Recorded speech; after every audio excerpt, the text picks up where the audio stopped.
Mula ngayon, mag-upload ako ng mga random videos with my random thoughts. Kasi parang, wala lang, trip ko lang.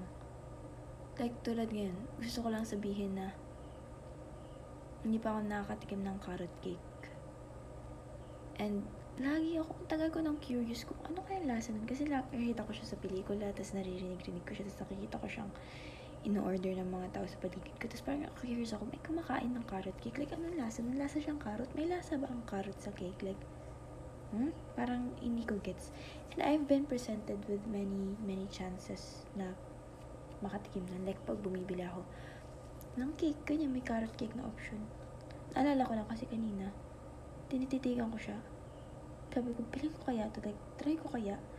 Parang, ayoko, parang, I don't wanna take that risk. Kasi 180 din yung isang slice. So, parang, 180, mahal na yun for me.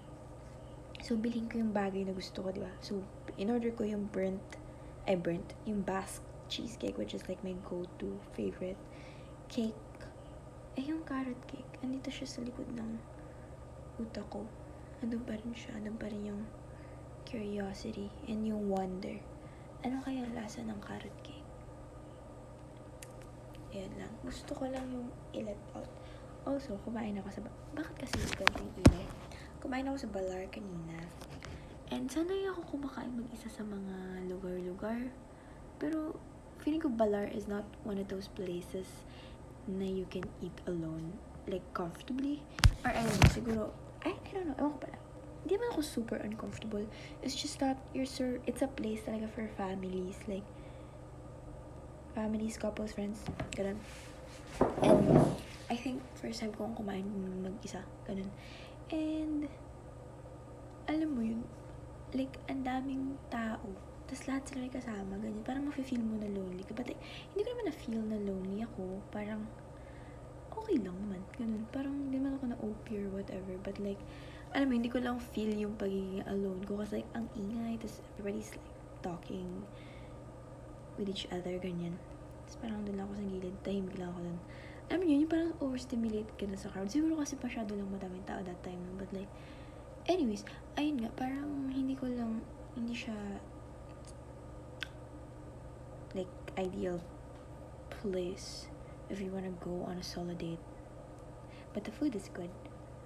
But like, I prefer places that are more, comfortable when you're alone. Siguro quiet places or like smaller spaces.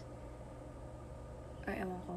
But isn't it good na like mas maganda it's a good type of uncomfortable na napapalibutan ka ng mga taong madaming kasama.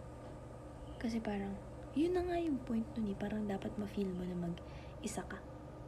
And you're supposed to be comfortable with it. Like, may narinig akong sounds. It's 2 a.m. in the morning. Ay, chan ko pala yun. It's 2 a.m. in the morning. And anyways, ano sabi ko? Like, parang mas maganda yun na like, madaming tao, tas mag-isa ka lang. Parang mas andun yung spirit of like, oh, I'm alone.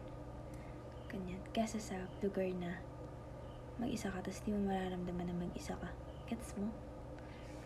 Basta ganun. Kailangan ko magtapos ng sabi kong kailangan tapusin. Nagdadala lang ako para hindi ko gawin yung kailangan kong gawin. But like, 2:09, wala pa ako natatapos. What the fuck? Anyway, yun lang. Bye.